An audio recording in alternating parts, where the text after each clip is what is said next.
introduction, and thank you for mentioning the work that you and the others did in getting the Health Services, Military Health Services Memorial established just across the road. The statue of Simpson and his donkey as a symbol of all of contribution.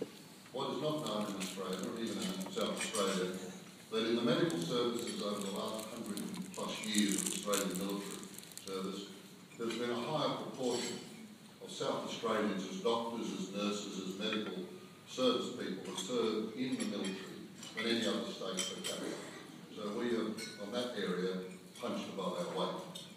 I think it is appropriate that we have that memorial here and raise the money for the South Australian community to establish it and build it and unveil it by the government, the state governor, a few months ago. It is true that Elizabeth has mentioned, but I and others have been pushing that posthumously Simpson should be awarded the Victoria Cross for what he did at Gallipoli for the month he was alive after April 25th.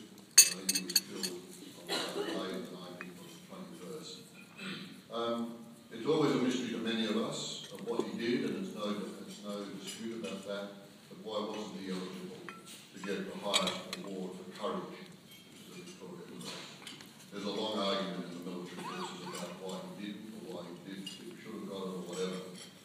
I and others have pushed that on the centenary of Gallipoli, April the 25th, 2015, I think it would be a fantastic moment if the Australian Prime Minister, who will be there, or the Australian Governor-General, announced at the dawn service at 5:30 in the morning that Simpson has been granted posthumously the Victoria Cross. And I think that would be a remarkable event for the centenary of Gallipoli.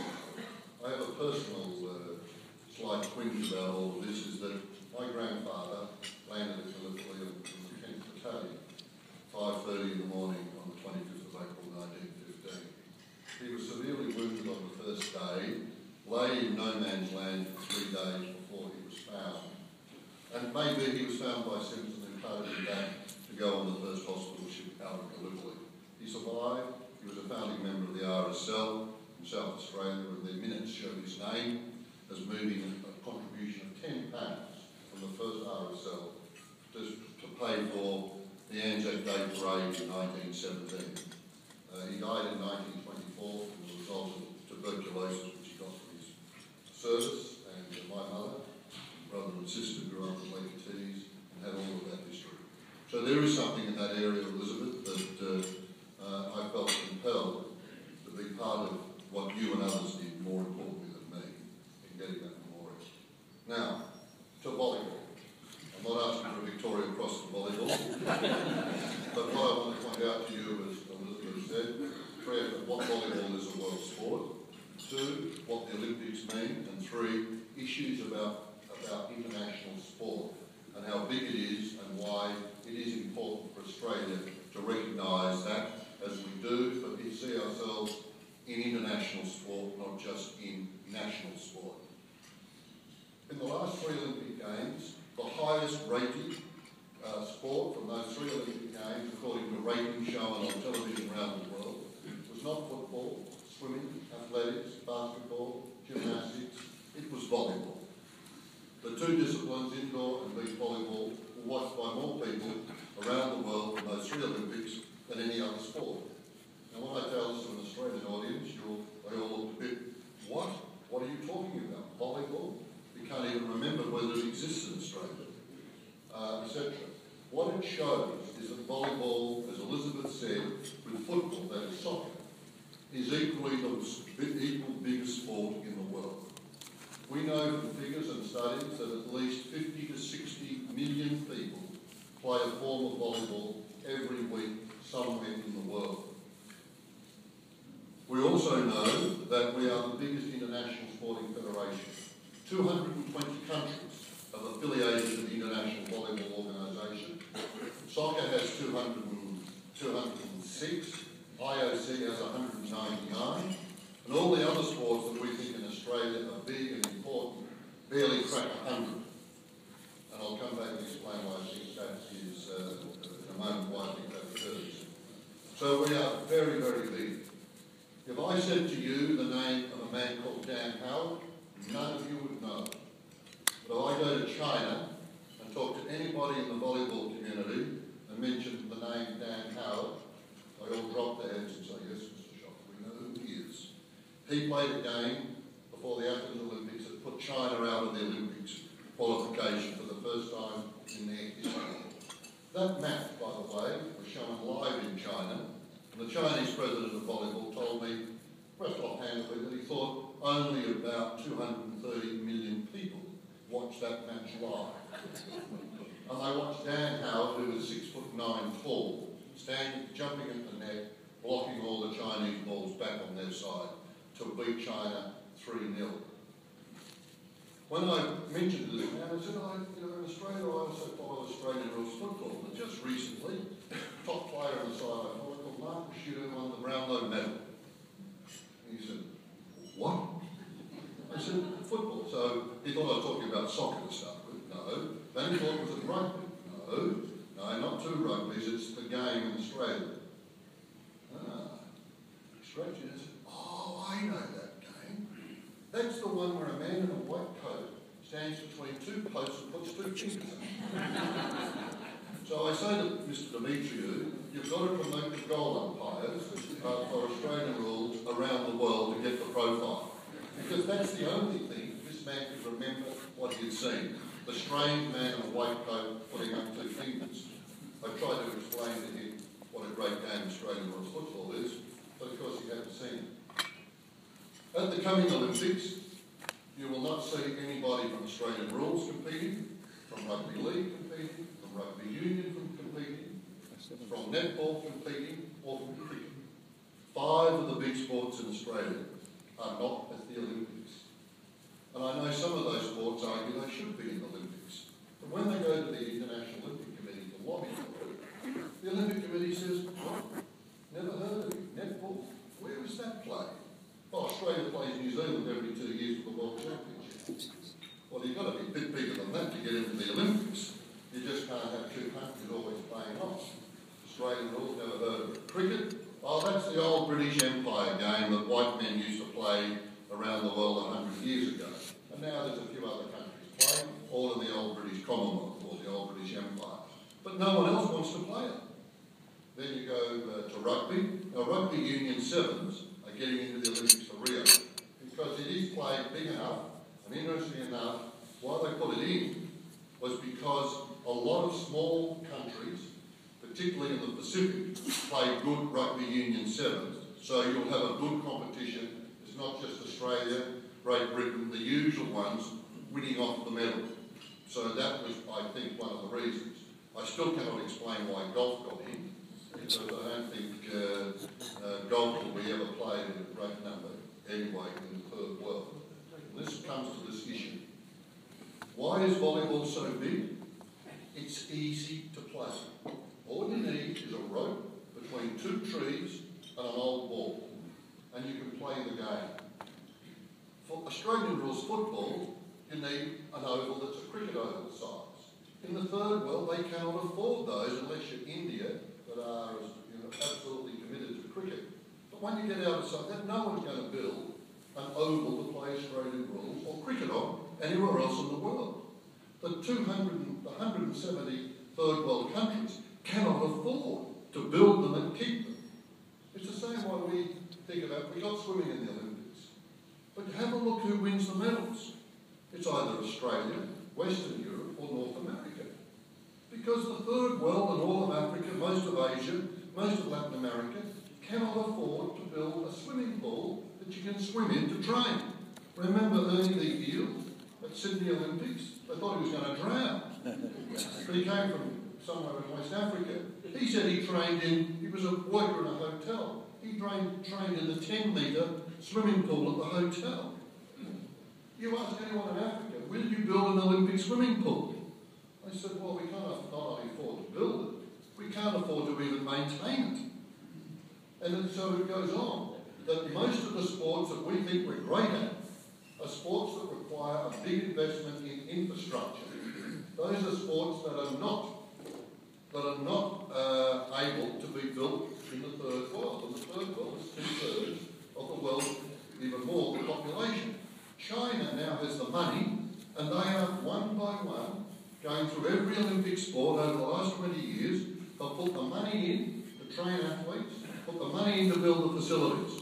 So in 20 years in field hockey, in women, they've come from zero, non-existent, to now winning medals at the Olympics and in World Championship. They're doing that across a lot of sports because the Chinese now have the money to build the infrastructure and also to pay the athletes full-time professionally to train. Nowhere in Africa can anybody do that. Nowhere in most of Latin America can anybody do that, any country. So, when we get really excited about our medal count at the Olympics, and we should be excited about the performance of our athletes, remember we're only competing against, for most of them, the 30-odd countries, 40-odd countries that are first world in economics. Volleyball is the exception. 220 countries. When our men's indoor team again beat China only 4 weeks ago to qualify to go to the Olympics, we had a qualification process that meant there was one spot for all of Asia to go to the Olympics for men's indoor volleyball for 65 countries. It took us 20 months of a process of playing matches to qualify. No other team sport in the Olympic Games has anywhere near that tough road to hoe and to play the top teams in North Asia, that's Korea, China, Japan and now Iran, and maybe Saudi Arabia and India are all developing. So that is a really big achievement.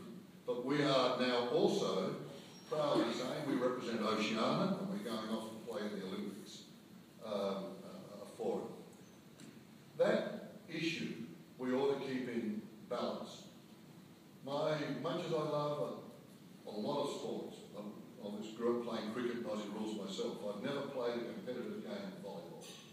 I said, how the hell did you get into volleyball?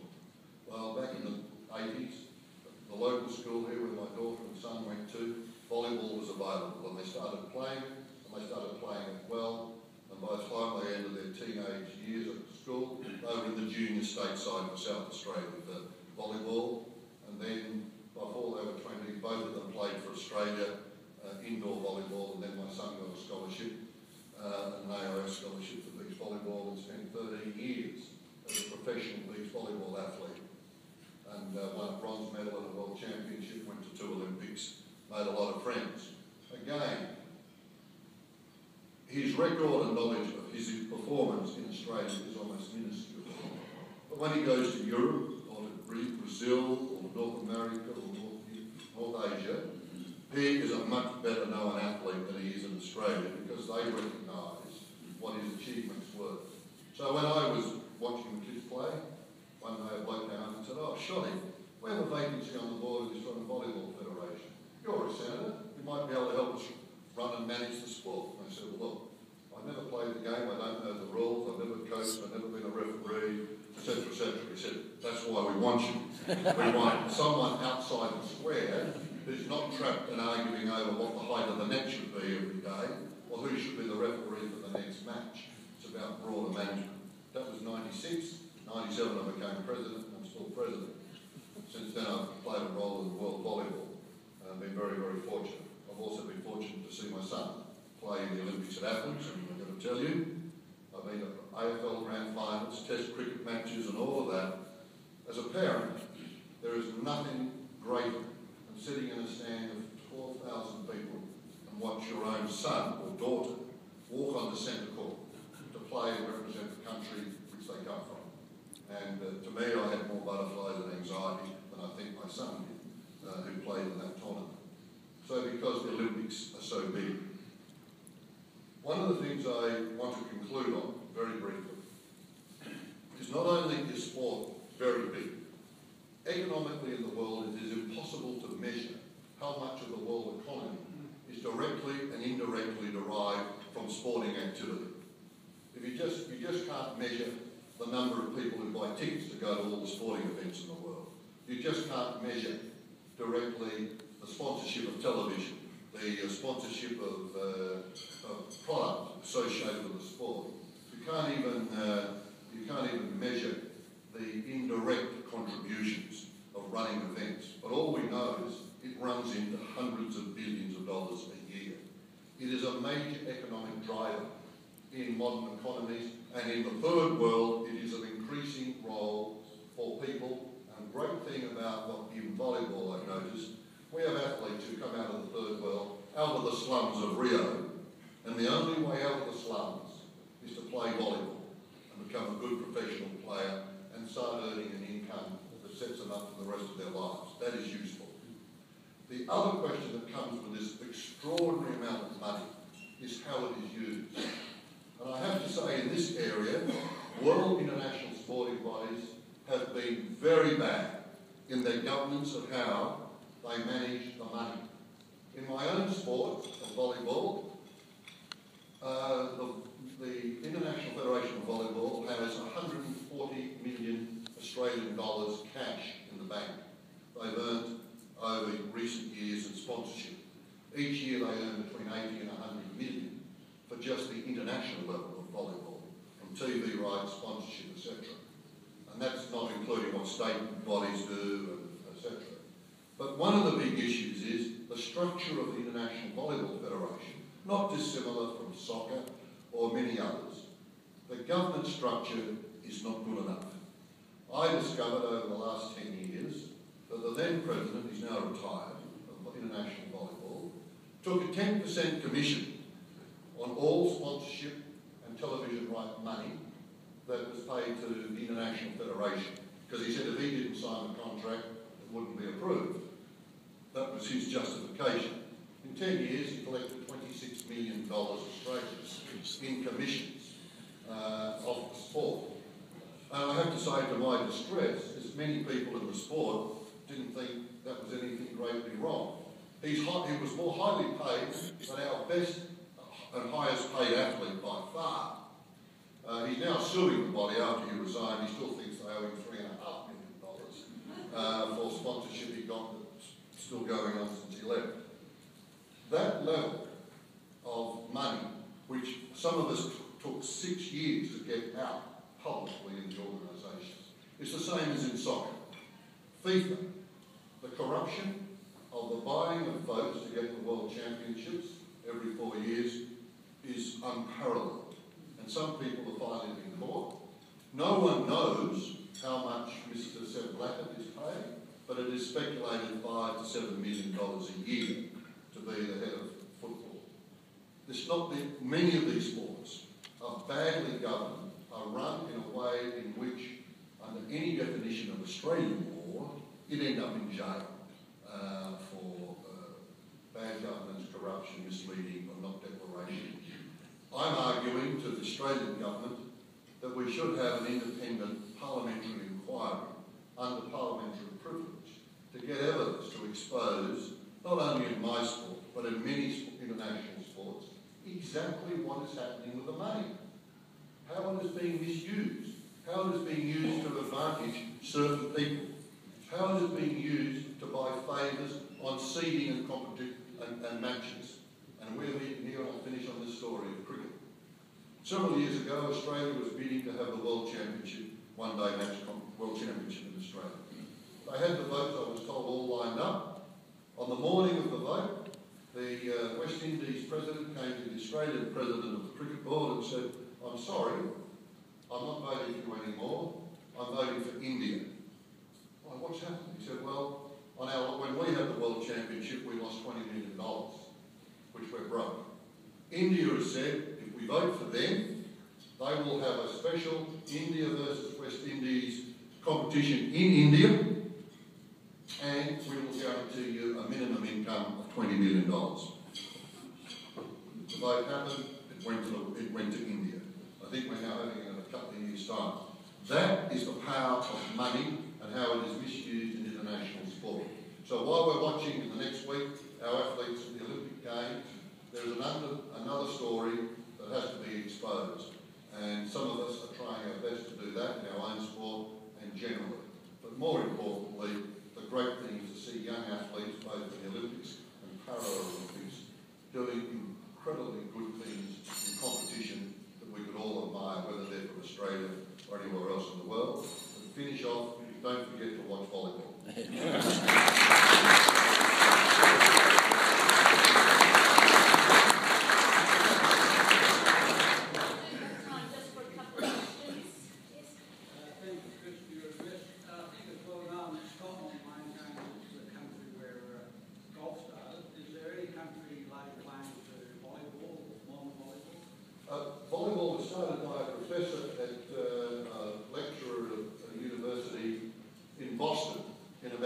1897. That's where he invented the game and started it, and then it spread. And it spread, as I said, because it's easy to play on the facility side.